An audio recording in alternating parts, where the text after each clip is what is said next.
जनाब ये लीजिए, चाय पी लीजिए। बेटा अपने जनाब को चाय नहीं कॉफी पिलाओ, क्योंकि एक कटिंग चाय और एक चुटकी सिंदूर की कीमत तुम्हारा पूरा पाकिस्तान जान गया है। अपनी जुबान पर लगाम दो पड़ोसियों, वरना इस बंदूक की सारी गोलियां तुम्हारे सीने में उतार दी जाएंगी। और शांति रखो शांति, इतना गुस्सा सेहत के लिए हानिकारक होता है। और वैसे बंदूक चलाने से पहले ये तो देख लो कि तुम्हारी बंदूक में गोलियां भरी हैं या हवा, नहीं बाद में पता चले कि ये तुम्हारी बंदूक तो खाली है, बिल्कुल तुम सबके दिमाग की तरह।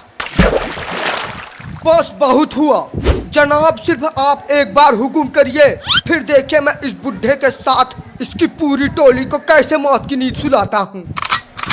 सर आपने हमें बॉर्डर पे देश की रक्षा के लिए बुलाया था या चुटकुला सुनने के लिए? मतलब 15 दिनों से जिसका पूरा देश चैन की नींद नहीं सो पा रहा, वो नमूने चले हैं हमको सुलाने। और नहीं तो क्या, अरे शुक्र करो कि हमारे इनके जंग में ट्रंप दद्दा बीच में आ गए, नहीं तो तुम चुटकुला नहीं तबाही की खबर सुन रहे होते।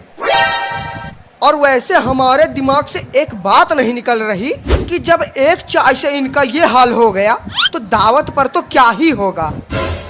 होगा क्या, वही होगा जो मंजूर चाइना और अमेरिका होगा।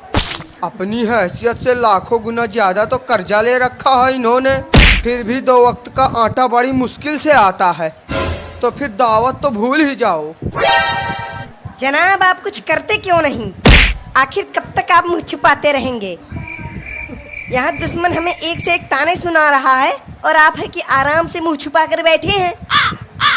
आप भी किस आदमी के मुंह लग रहे हो जिसे कुछ नहीं आता?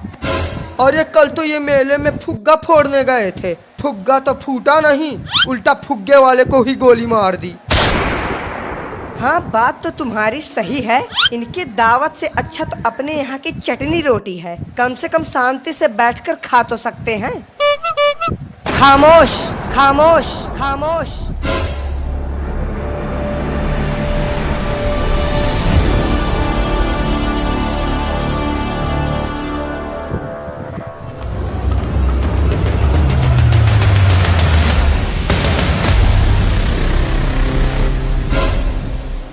हम इतनी देर से शांत बैठे हैं तो इसका मतलब ये नहीं कि हमारा मुल्क कमजोर या गरीब है।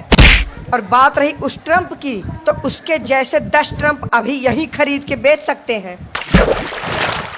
राम राम राम राम, मतलब सारी शर्म हया बेच के खा गए हैं ये लोग।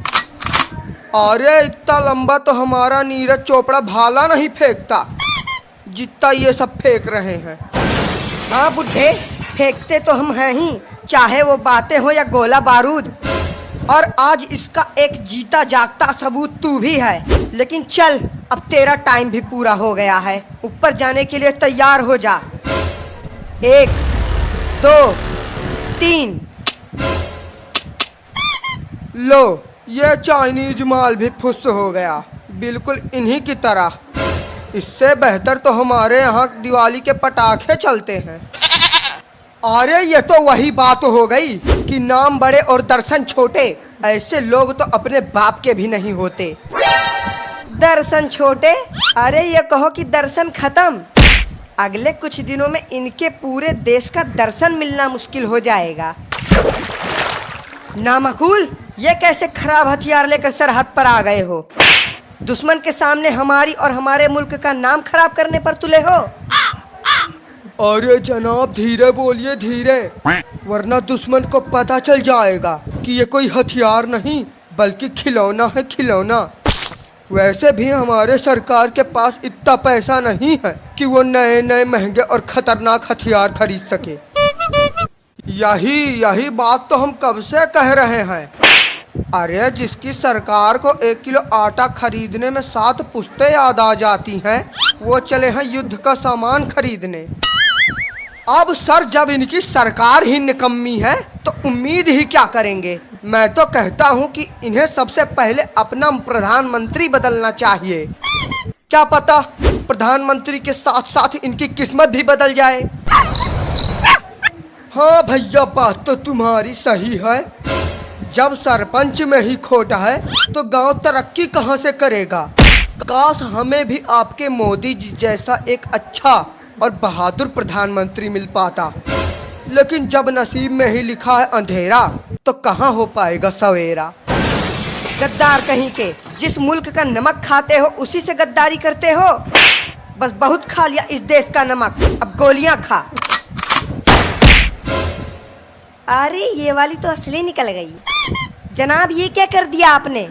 इस मुल्क से जो भी गद्दारी करेगा उसको जन्नत हम नसीब कराएंगे। अरे जब इसे मारना ही था तो किसी दूसरे तरीके से मार देते।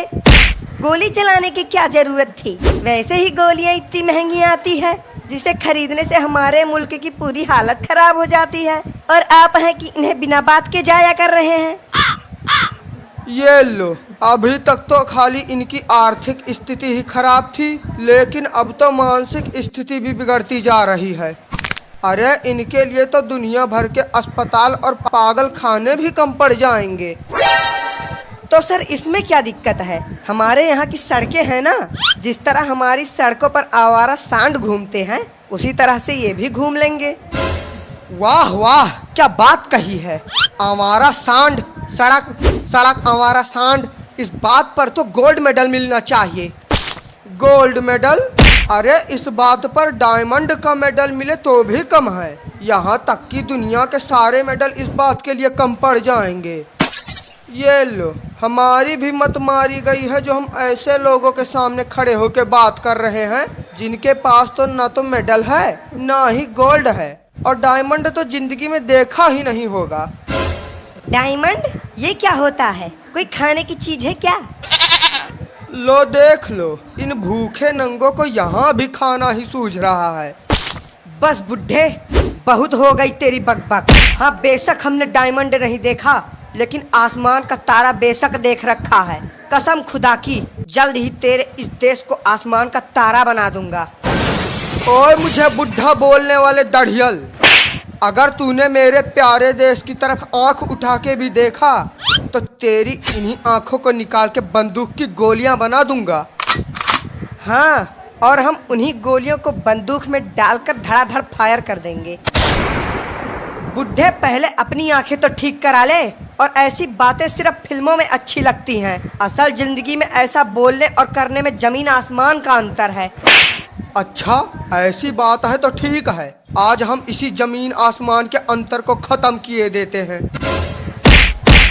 अब अगर तेरी कोई आखिरी इच्छा हो तो बता दे, वरना क्या पता आज के बाद तू देखने लायक बचे या ना।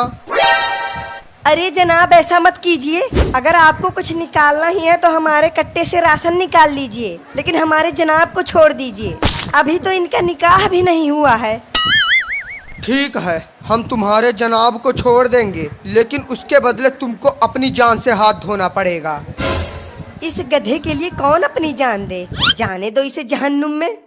आप ऐसा करो कि आपको जो भी निकालना है, आंखें, फेफड़े, लीवर, किडनी, सब इन्हीं में से निकाल लो। हमें कोई तकलीफ नहीं है। ले दढ़ियल, तेरे इन नमूनों ने भी तेरा साथ छोड़ दिया। अब तुझे ऊपर जाने से कोई नहीं रोक सकता।